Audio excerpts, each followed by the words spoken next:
Gabba test the Gabba border Gavaskar ట్రోఫీలో చాలా రసవత్తరంగా సాగుతుంది. 5 టెస్టుల ఈ సిరీస్లో 2 టెస్టుల మ్యాచ్లు అయితే కంప్లీట్ అయ్యాయి. ఫస్ట్ టెస్ట్ టీమిండియా 295 పరుగుల తేడాతో హోమ్ టీంలోనే ఆస్ట్రేలియా మీద ఘన విజయం సాధించింది. ఇక తర్వాత సెకండ్ టెస్ట్లో ఆడిలైడ్లో ఆస్ట్రేలియా కౌంటర్ అటాక్ చేసింది. 2 రోజుల ఒక సెక్షన్లోనే పింక్ బాల్తో టెస్ట్ని ముగించి 10 వికెట్ల తేడాతో గెలిచి సిరీస్ను ఇప్పుడు సమన్ చేసింది. ఇంకా 3 టెస్టులు అయితే ఈ సిరీస్లో భాగంగా ఉన్నాయి. అయితే ఈ 3 టెస్టుల గెలుపులు టీమిండియాకే కాదు, ఆస్ట్రేలియా కూడా చాలా కీలకంగా మాట్లాడుకోవచ్చు. ఎందుకంటే reason behind world test championship already final race మొదటి ప్లేస్కి సౌత్ ఆఫ్రికా కన్ఫర్మ్ అయినట్లే. ఇక సెకండ్ ప్లేస్ కోసం అంటే WTC సెకండ్ ఫైనలిస్ట్ కోసం ఇండియా మరియు ఆస్ట్రేలియాల మధ్య ఈ రిమైనింగ్ 3 టెస్టుల్లో ఒక బిగ్ వారే చూడొచ్చు. అయితే ఇద్దరికి ఈ 3 టెస్ట్ విజయాలు చాలా కీలకంగా ఉండనున్నాయి. ఇండియా కనుక ఈ 3 టెస్టులు గెలిచినా లేదంటే 2 టెస్టులు గెలిచి ఒక డ్రా చేసుకున్నా థర్డ్ టైం కాన్సిక్యూటివ్గా వరల్డ్ టెస్ట్ ఛాంపియన్షిప్ ఫైనల్కి దర్జాగా వెళ్తుంది. అలానే అదర్ ఎండ్లో ఆస్ట్రేలియాకి కూడా సేమ్ హ్యాపెనింగ్ అని చెప్పుకోవచ్చు. ఇక అందుకే ఈ చివరి 3 టెస్టుల మీద సర్వత్రా ఆసక్తి నెలకొంది. అయితే ఈ బోర్డర్ గవాస్కర్ సిరీస్లో 3వ టెస్టు ఆస్ట్రేలియా కంచుకోట అయిన బ్రిస్బేన్లోని గబ్బాలో జరగనుంది. మొన్నటిదాకా కంచుకోట, బట్ ఇప్పుడైతే ఆస్ట్రేలియా గబ్బా కంచుకోట అయితే కాదని చెప్పుకోవచ్చు. కొంచెం కష్టంగా మారింది, రిజల్ట్స్ అన్ని మారిపోయాయి. అయితే పూర్తి వివరాలు ఈ వీడియోలోకి వెళ్ళే కొద్దీ మీకే క్లియర్ కట్గా అర్థమవుతాయి. ఇండియా మరియు ఆస్ట్రేలియాల మధ్య డిసెంబర్ 14 నుంచి డిసెంబర్ 18 వరకు పొద్దున్నే 6 గంటల నుండి గబ్బా వేదికగా బ్రిస్బేన్లో ఈ 3వ టెస్ట్ మ్యాచ్ అయితే జరగనుంది.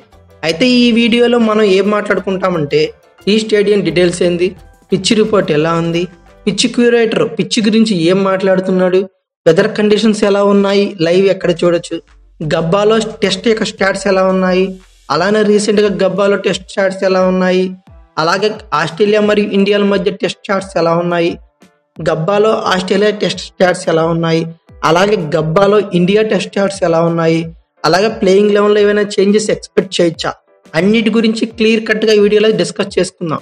ముందుగా ఈ స్టేడియం గురించి మాట్లాడుకుంటే ఈ స్టేడియం ఆస్ట్రేలియాలోనే బ్రిస్బేన్లో అయితే ఉంది. దీన్ని 1895లో ఓపెన్ చేశారు. అంటే వన్ ఆఫ్ ద ఓల్డెస్ట్ స్టేడియంగా మాట్లాడుకోవచ్చు. ఈ స్టేడియం యొక్క ఆడియన్స్ కెపాసిటీ యాక్చువల్గా అయితే 42,000. బట్ ఈ టెస్ట్కి ఫస్ట్ 2 డేస్కే ఏకంగా 1,10,000 పైన టికెట్స్ అమ్ముడయ్యాయి. ఆల్రెడీ ఈ టెస్ట్కి కానీ హౌస్ఫుల్ టికెట్స్ అయితే అయిపోయిందనమాట. ఇక డైమెన్షన్స్ పరంగా ఒక బిగ్ గ్రౌండ్గా మాట్లాడుకోవచ్చు. ఎయిదర్ సైడ్స్ వచ్చేకి 78 మీటర్ల వరకు ఎక్స్పెక్ట్ చేయొచ్చు. స్ట్రైట్ బౌండరీ వచ్చేకి 82 నుంచి 85 మీటర్ల వరకు చూడొచ్చు. అంటే ఈ గ్రౌండ్లో గబ్బా అని పిలుచుకుంటారు. ఇది ఆస్ట్రేలియాకి కంచుకోట లాంటిది. ఫర్ ఎగ్జాంపుల్ చెన్నైకి చెపాక్ ఎలా, CSKకి ఎలా కంచుకోటలా ఉంటుందో గబ్బా కూడా ఆస్ట్రేలియాకి అలాంటిదనే చెప్పుకోవచ్చు. అయితే తర్వాత ఇంపార్టెంట్ థింగ్ గబ్బా యొక్క పిచ్ రిపోర్ట్ గురించి మాట్లాడుకుందాం. ఆస్ట్రేలియా పిచ్లు అంటేనే మనం ఎప్పుడు వినేది ఒకటే, గుడ్ పేస్ మరియు బౌన్స్. అలానే ఈ స్టేడియం కూడా గుడ్ సీమ్తో పాటు బౌన్స్ని చూస్తామంట. అలా టెస్ట్ ప్రోగ్రెస్ అయ్యే కొద్దీ క్రాక్స్ ఎక్కువగా ఓపెన్ అవటం వల్ల వేరియబుల్ బౌన్స్, వేరియబుల్ స్వింగ్ అయితే బాగా చూస్తాం. అయితే గబ్బా పిచ్ క్రిస్మస్ ముందు ఒకలా తర్వాత ఒకలా బిహేవ్ చేస్తుంది. దీని గురించి స్టాట్స్లో మాట్లాడుకుందాం. క్రిస్మస్ తర్వాత ఈ పిచ్లో షెడ్యూల్ చేయడం వల్ల మ్యాచ్లు పిచ్ మార్పు వచ్చి దానివల్ల ఓడిపోతుందంట ఆస్ట్రేలియా. అందుకని ఈ మ్యాచ్ని అయితే మాత్రం క్రిస్మస్ కంటే ముందే ప్రోగ్రెస్ చేస్తున్నామని రీషెడ్యూల్ చేసామని చెప్పుకొచ్చారు. అయితే ఈ పిచ్ గురించి స్టేడియం యొక్క క్యూరేటర్ డేవిడ్ సుందర్స్కి అయితే ఇంపార్టెంట్ థింగ్స్ అయితే కొన్ని చెప్పారు. సమ్మర్ సీజన్ ఆఖరిలో పిచెస్ క్షీణించే ఛాన్సెస్ ఎక్కువగా ఉంటాయంట. అందుకే సమ్మర్ సీజన్స్ ప్రారంభానికి ముందే అంటే క్రిస్మస్కి ముందే ఈ పిచ్ తాజాగా ఉంటుందంట.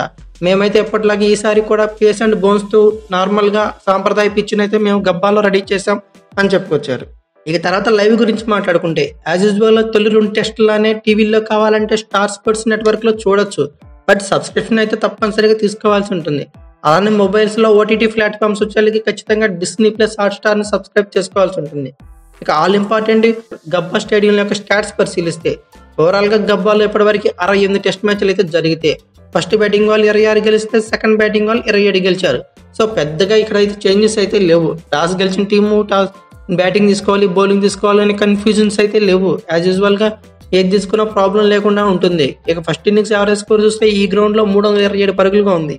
సెకండ్ ఇన్నింగ్స్ యావరేజ్ స్కోరు 317 పరుగులు, థర్డ్ ఇన్నింగ్స్ యావరేజ్ స్కోరు 338 పరుగులు, ఫోర్త్ ఇన్నింగ్స్ యావరేజ్ స్కోరు 101 పరుగులుగా ఉంది. ఈ గ్రౌండ్లో హైయెస్ట్ టోటల్ వచ్చేకి 645 పరుగులు 7 వికెట్లుగా ఆస్ట్రేలియా పేరిట ఉంది. లోయెస్ట్ స్కోర్ వచ్చేకి ఇండియాదే 58 పరుగులకి ఇక్కడ ఆల్అవుట్ అయిందంట. అయితే టీమిండియా గబ్బాలో ఓవరాల్గా 7 టెస్టులు అయితే ఆడేసింది. కేవలం ఒకటి మాత్రమే గెలిచింది, 5 ఓడింది, 1 మాత్రం డ్రా అయింది. ఇది మన పరిస్థితి. బట్ 2021లో టీమిండియా విజయం సాధించింది అయితే మాత్రం అమోఘంగా చెప్పుకోవచ్చు. ఆస్ట్రేలియా కంచుకోటను బద్దలు కొట్టింది ఫస్ట్ టైం. వెంటనే వెస్టిండీస్ కూడా ఆస్ట్రేలియాను ఓడించింది. అది గబ్బాలో 2023లో జరిగింది. సో ఈ టెస్ట్ మీద కొంచెం స్పెషల్ ఫోకస్ పెట్టింది ఆస్ట్రేలియా అనడంలో సందేహం లేదు. అయితే గబ్బాలో ఆస్ట్రేలియా 66 టెస్టులు ఆడింది. 66లో 5 టెస్టులు క్రిస్మస్ తర్వాత ఆడింది. వాటిలో క్రిస్మస్ తర్వాత ఆడిన 5 టెస్టుల్లో ఏకంగా 2 ఓడింది. అది 2021లో టీమిండియా చేతిలో ఓడితే 2023లో వెస్టిండీస్ చేతిలో ఓడింది. అందుకని క్రిస్మస్ తర్వాత పెట్టకుండా క్రిస్మస్ ముందే ఈ మ్యాచ్ని అయితే షెడ్యూల్ చేశారు. క్రిస్మస్ ముందు ఆడిన 61 టెస్టులో 7 మాత్రం ఓడింది. అందుకే గబ్బా టెస్ట్ని చాలా ప్రెస్టేజ్గా తీసుకుందని చెప్పుకోవచ్చు. అయితే ఇదంతా గబ్బా స్టేడియంలోని స్టాట్స్ పరిస్థితి. అయితే ఓవరాల్గా ఇండియా మరియు ఆస్ట్రేలియా మధ్య head to head records test ఫార్మాట్లు ఎలా ఉన్నాయో చూద్దాం. ఓవరాల్గా ఇరువురు జట్ల మధ్య 109 టెస్ట్ మ్యాచ్లు అయితే జరిగాయి. ఆస్ట్రేలియా 46 గెలిస్తే ఇండియా కొంచెం తక్కువగా 33 గెలిచింది. 29 మ్యాచ్లు మాత్రం డ్రా అయ్యాయి. ఇండియా హైయెస్ట్ టోటల్ వచ్చేసరికి ఆస్ట్రేలియా మీద 705 పరుగులు, 7 వికెట్లుగా నిలిచింది. బట్ ఆస్ట్రేలియా హైయెస్ట్ స్కోర్ చూస్తే 674 పరుగులుగా ఆల్అౌట్ అయింది. ఆస్ట్రేలియా లోయెస్ట్ స్కోర్ చూస్తే 83 పరుగులుగా ఉంది. ఇండియా లోయెస్ట్ స్కోర్ మరీ తక్కువగా 36 పరుగులకి ఆల్అౌట్ అయింది. ఇది అందరికీ తెలిసిందే. ఇకైతే ఫైనల్గా అందరూ వెయిట్ చేసే ప్లేయింగ్ 11 గురించి మాట్లాడుకుందాం. మన ప్లేయింగ్ 11లో ఇంట్రెస్టింగ్ ఫ్యాక్ట్స్ ఓన్లీ 4 ఉంటాయి. రిమైనింగ్ అంతా సేమ్. అయితే వాటి గురించి కొంచెం బ్రీఫ్గా డిస్కస్ చేద్దాం. కేఎల్ రాహుల్ ఓపెనింగ్ చేస్తాడా లేక రోహిత్ శర్మ ఓపెనింగ్ చేస్తాడా? మిడిల్ ఆర్డర్లో రోహిత్ అసలు ఆకట్టుకోవటం లేదు. అయితే కేఎల్ రాహుల్ ఓపెనింగ్లో బాగానే ఆడుతున్న పెద్ద స్కోర్స్కి అయితే కన్వర్ట్ చేయటం లేదు. మిడిల్ ఆర్డర్లో రోహిత్ శర్మ అస్సలు కంఫర్టబుల్ జోన్లో అయితే బ్యాటింగ్ చేయలేకపోతున్నాడు. అయితే కేఎల్ రాహుల్ ఓపెనింగ్లోనే బాగానే ఆడుతున్న పెద్ద స్కోర్స్కి అయితే కన్వర్ట్ చేయలేకపోతున్నాడు. బట్ రోహిత్ శర్మ మిడిల్ ఆర్డర్లో ఫ్రీగా ఆడలేకపోతున్నాడు. కాబట్టి కేఎల్ రాహుల్ ఎక్కడైనా ఏ పొజిషన్లో అయినా బాగా ఆడతాడని 100% ఎఫర్ట్ పెట్టగలడని మనకు తెలిసిందే. సో నెట్స్లో కూడా రోహిత్ శర్మ కొత్త బాల్తో ప్రాక్టీస్ చేశాడంట. అలానే కేఎల్ రాహుల్ ఓల్డ్ బాల్తో ప్రాక్టీస్ చేశాడంట. సో దీన్ని బట్టి మీరు అర్థం చేసుకోవాల్సింది ఏంటి, కొత్త బాల్తో ఫేస్ చేయబోతున్నారు రోహిత్ శర్మని. అంటే యశస్వి జైస్వాల్తో కలిపి ఓపెనింగ్ చేయడం రోహిత్ శర్మ పక్కగా మాట్లాడుకోవచ్చు. సో ఈ విషయంలో ఎటువంటి సందేహం అయితే లేదు. జైస్వాల్ రోహిత్ బీస్ట్ మోడ్లో ఓపెనింగ్ చేయడం పక్క. రోహిత్ మళ్ళీ ఫామ్లోకి రావాలి. రోహిత్ శర్మ ప్రీవియస్ 12 టెస్టులో కేవలం 1 హాఫ్ సెంచరీ మాత్రమే చేశాడు. పరుగులు కూడా 128 మాత్రమే. సో ఈ టెస్ట్ అయితే చాలా కీలకం. కంబ్యాక్ ఇవ్వకపోతే తర్వాత ఫ్యూచర్ మీద ఇబ్బంది పడే ఛాన్సెస్ అయితే మ్యాక్సిమం కనబడుతున్నాయి. ఇక తర్వాత జైస్వాల్ నుండి మరోసారి బిగ్ ఇన్నింగ్స్ అయితే అవసరం. రోహిత్తో కలిపి జైస్వాల్ అంటే డెఫినెట్లీ బిగ్ ఇన్నింగ్స్ ఛాన్సెస్ ఉంటాయి. ఇక తర్వాత శుభ్మాన్ గిల్ మంచి టచ్లోనే బ్యాటింగ్ చేశాడు. ఇన్కమింగ్ డెలివరీస్ మీద కొంచెం కాన్సన్ట్రేట్ చేయాల్సి ఉంది. విరాట్ కోహ్లీ ఫస్ట్ టెస్ట్లో సెంచరీ కొట్టాడు, పర్వాలేదు అనుకుంటే సెకండ్ టెస్ట్లో అట్టర్ ఫ్లాప్ అయ్యాడు. గబ్బా టెస్ట్ గెలిస్తే సిరీస్ గెలిచినట్టే. సో విరాట్ కోహ్లీ కంబ్యాక్ అయితే చాలా అవసరం. అలాగే ఒక బిగ్ ఇన్నింగ్స్ కూడా కావాలి. మెయిన్లీ ఆఫ్ స్టంప్ అవతల వెళ్లే బంతుల్ని వెంటాడి వేధించి మరి కొట్టి అవుట్ అవడం అనేది బ్యాడ్ థింగ్. ఇది ఒకటి మార్చుకోవాల్సి ఉంది విరాట్ కోహ్లీ. ఇక తర్వాత రిషబ్ పంత్ వస్తాడు. ఈ టెస్ట్కి స్పెషల్ పర్సన్ ఎవరైనా ఉన్నారంటే ఖచ్చితంగా గబ్బా హీరో రిషబ్ పంత్ గురించి చెప్పుకోవాలి. ఇతని ఆట కోసం చాలా మంది వెయిటింగ్ చేస్తున్నారు. 2021లో టీమిండియాకి చిరస్మరణీయమైన విజయం అందించిన రిషబ్ పంత్ మరొకసారి అలాంటి ఇన్నింగ్స్లే కావాలని ఆశిస్తున్నారు. ఇక మనం ప్రీవియస్గా చెప్పుకున్నాం 3 ఇంపార్టెంట్ విషయాలని, అందులో ఇది సెకండ్ థింగ్గా మాట్లాడుకోవచ్చు. ఇక తర్వాత నితీష్ కుమార్ రెడ్డి లోయర్ మిడిల్ ఆర్డర్లో రావటం ఒక 38, 41, 42 పరుగులు చేశాడు ఫస్ట్ 2 టెస్టుల్లో. టైలెండర్స్తో కలిసి అటాకింగ్ మోడ్లో బ్యాటింగ్ చేస్తూ అవుట్ అవుతున్నాడు. ఇదంతా మొదటి 2 టెస్టుల్లో చూసాం. నా ఒపీనియన్ అయితే నితీష్ కుమార్ రెడ్డికి మంచి షేరింగ్ బ్యాటర్ అయితే కావాలి. అంతే లోయర్ మిడిల్ ఆర్డర్లో కూడా బ్యాటింగ్ చేయగలిగే ఒక 20 నుండి 30 ఓవర్లు నితీష్ కుమార్ రెడ్డితో కలిసి బ్యాటింగ్ చేయగలిగే బ్యాటర్ కావాలి.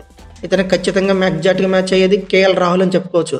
అందుకే రోహిత్ శర్మను ఓపెనింగ్ పంపిస్తే ఇక నితీష్ కుమార్ రెడ్డి బ్యాటింగ్ చేయడానికి కూడా ఒక కేఎల్ రాహుల్ ద్వారా ఒక మంచి హెల్ప్ దొరుకుతుంది అనుకుంటున్నా. వీళ్ళిద్దరూ 6th వికెట్ కాసేపు గ్రీజులో ఉండి సెట్ అవ్వచ్చు అనుకుంటున్నా. సో 6th స్పాట్లో వచ్చి కేఎల్ రాహుల్ బ్యాటింగ్ వస్తే 7th స్పాట్లో యాజ్ యూజువల్గా నితీష్ కుమార్ రెడ్డి వస్తాడు. ఇక 8th స్పాట్ వచ్చి స్పిన్ ఆల్రౌండర్ ఎవరు? వాషింగ్టన్ సుందర్ని మొదటి టెస్ట్లో ఆడించారు, రవిచంద్రన్ అశ్విన్ని సెకండ్ టెస్ట్లో ఆడించారు. సరే ఈ టెస్ట్కి వచ్చేసరికి రవీంద్ర జడేజాని ఆడిస్తే బాగుండు. స్పిన్నర్తో గేమ్లో పెద్ద ఇంపాక్ట్ అయితే లేదు, తొలి మనం చూస్తూనే ఉన్నాం. సో బ్యాటింగ్లో రవీంద్ర జడేజా అంటే 100% ఎఫర్ట్ పెడతాడు. మెయిన్లీ తన ఫీల్డింగ్లో ఎంకరేజ్మెంట్ కూడా చాలా బాగుంటుంది. సో నేనైతే గబ్బా టెస్ట్కి జడేజాని అయితే యాడ్ చేస్తే బాగుండు అనుకుంటున్నా. రిషబ్ పంత్ లెఫ్ట్ హ్యాండెడ్, తర్వాత KL Rahul, Nitish Kumar Reddy right hand batsmen. ఇక మళ్ళీ రవీంద్ర జడేజా వస్తే లెఫ్ట్ హ్యాండ్గా ఉంటుంది. సో ఈ థర్డ్ థింగ్గా మాట్లాడుకోవచ్చు. మనం ఇంపార్టెంట్ థింగ్స్ అని 4 అని చెప్పుకున్నాం కాబట్టి థర్డ్ థింగ్ అవుతుంది. ఇక తర్వాత 4th ఇంపార్టెంట్ థింగ్ మాట్లాడుకుంటే Akash Deep. Harshit Rana performance okay, not bad. But మనకు కావాల్సింది ఓకే కాదు, బీస్ట్ మోడ్లో కావాలి, ద బెస్ట్ కావాలంటున్నా. సో నా ఆప్షన్ అయితే ఆకాష్దీప్. ఆకాష్దీప్ని తొలి 2 టెస్టుల్లో ఎందుకు ఆడించాలని డౌట్ చాలా మందికి ఉండొచ్చు. ఆకాష్దీప్ కొత్త బంతి వేస్తాడు, బుమ్రా కొత్త బంతే, సిరాజ్ కొత్త బంతే. సో ముగ్గురు వచ్చేది కొత్త బంతి బౌలింగ్ చేయడం కష్టం కాబట్టి బుమ్రాకి సిరాజ్కి తోడుగా హర్షిత్ రాణాని అయితే మాత్రం ఆడించారు. సో ఇప్పుడైతే సిరాజ్తో మిడిల్ ఓవర్లో బౌలింగ్ చేయించాలని ప్రాక్టీస్ చేయించారంట. సో ఆకాష్దీప్ బుమ్రా కొత్త బంతులు చేస్తారు. ఆకాష్దీప్ పవర్ ప్లే అంటే మొదటి 10 ఓవర్లు ఎలాంటి ఇంపాక్ట్ చూపిస్తాడో బాల్తో మనం ప్రత్యేకంగా చెప్పవసరం లేదు. మన ఇండియన్ పిచ్చెస్ మీద చుక్కలు చూపించాడు. మహమ్మద్ షమీకి యాజ్ యూజువల్గా బౌలింగ్ పేస్ ఉంటుంది. సో ఇతని వల్ల ఖచ్చితంగా టీమిండియాకి యాడెడ్ అడ్వాంటేజ్ అని మాట్లాడుకోవచ్చు. ఈసారి పేస్ త్రయం వచ్చేసరికి జస్మిత్ బుమ్రా, ఆకాష్దీప్, మహమ్మద్ సిరాజ్లు ఉన్నారు. ఓవరాల్గా మన ప్లేయింగ్ లెవెన్ పరిశీలిస్తే యశస్వి జైస్వాల్, రోహిత్ శర్మ, శుభ్మన్ గిల్, విరాట్ కోహ్లీ, రిషబ్ పంత్, కేఎల్ రాహుల్, నితీష్ కుమార్ రెడ్డి, రవీంద్ర జడేజా, ఆకాష్దీప్, జస్మిత్ బుమ్రా, మహమ్మద్ సిరాజ్. ఇది నా ఒపీనియన్ మాత్రమే. మీ ఒపీనియన్ ప్రకారం ఆస్ట్రేలియాతో జరిగే థర్డ్ టెస్ట్ గబ్బా వేదిక గగను టీమిండియా ప్లేయింగ్ లెవెన్ ఎలా ఉంటే బాగుంటుంది అనుకున్నారో ఖచ్చితంగా కామెంట్ బాక్స్లో పిన్ చేయండి. అలాగే ఈ టెస్ట్ మ్యాచ్లో ఎవరు గెలుస్తారనుకున్నారో కూడా కామెంట్ బాక్స్లో పిన్ చేయండి. ఈ వీడియో కనుక మీకు నచ్చితే like, share, comment plus subscribe చేసుకోండి. అలాగే పక్కనే ఉన్న బెల్ ఐకాన్ నొక్కడం మాత్రం మర్చిపోకండి. Thank you for watching. Have a nice day.